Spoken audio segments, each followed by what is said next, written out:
Today we're going to read a story. In fact, it's the true story of the Three Little Pigs by A. Wolf. Everybody knows the story of the Three Little Pigs, or at least they think they do, but I'll let you know in on a secret. Nobody knows the real story because nobody has ever heard my side of the story, and that's the wolf.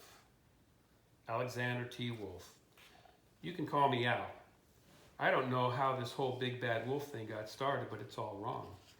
Maybe because it's of our diet. Hey, it's not my fault wolves eat cute little animals like bunnies and sheep and pigs. That's just the way we are. In fact, if cheeseburgers were cute, folks would probably think we were big, bad too. But like I was saying, the whole big bad wolf thing is all wrong. The real story is about a sneeze and a cup of sugar. Way back in once upon a time, I was making a birthday cake for my old granny. I had a terrible sneezing cold. I ran out of sugar. So I walked down the street to ask my neighbor for a cup of sugar. Now this neighbor was a pig, and he wasn't too bright either. He had built his whole house out of straw. Can you believe it? I mean, who in his right mind would build a house out of straw? So of course, the minute I knocked on the door, it fell right in, and I didn't just walk in to somebody's house, so I called, little pig, are you in? No answer. I was just about to go home without a cup of sugar for my dear old granny's birthday cake when my nose started to itch. I felt a sneeze coming on. Well, I huffed, and I snuffed, and I sneezed a great sneeze. And you know what happened? I was feeling a little bit, I missed a page. And you know what happened? The whole darn straw house fell down, and right in the middle of this pile of straw was the first little pig, dead as a doornail, and he had been home the whole time. It seemed like a shame to leave this poor little ham lying there in the straw, so I ate it up. Think of it as a cheeseburger, it's just lying there. Man. Well, I was feeling a little better, but I didn't have my cup of sugar.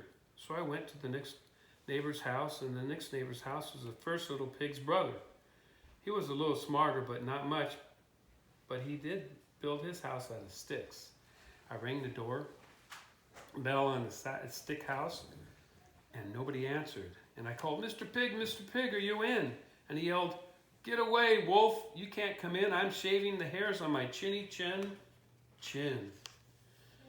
And I had just grabbed the doorknob when I felt another sneeze coming, and hoof, and I snuffed, and I tried to cover my mouth, but I sneezed a great sneeze. And you're not going to believe it, but this guy's house fell down just like his brother's. And when the dust cleared, there was the second little pig, dead as a doornail. Wolf's honor. Now, you know how food will spoil if you just leave it in the open. So I did the only thing there was to do, and I had dinner again. Think of it as a second helping. I was getting awful full, but my cold was feeling a little bit better, and I still didn't have that cup of sugar for my old granny's birthday cake. So I went to the next house. Now this guy was the first and the second little pig's brothers. And he, you know what? He must have been the brains of the family because he built his house out of brick. Yeah. And I knocked on the brick house, no answer. I called, Mr. Pig, are you in? And do you know what that rude little porker said? Get out of here, wolf. Don't bother me again. Well, talk about impolite.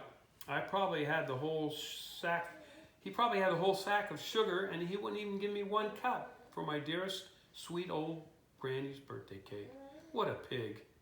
I was just about to go home and maybe make a nice birthday card instead of a cake when I felt my cold coming on, and I huffed, and I snuffed, and I sneezed again, and then the third little pig yelled, and your old granny can sit on a pin. That's not nice. Well, now I'm usually a pretty calm fellow, but when somebody's talking about my granny like that, I go a little crazy.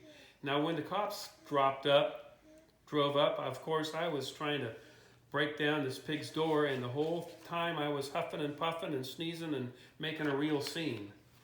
And the rest of this, they say, is history.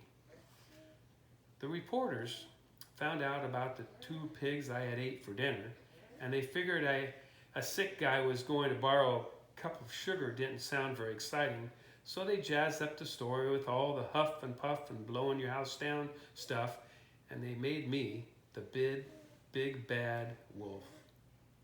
And that's it. The real story. I was framed. There you heard it. The real story. The real story.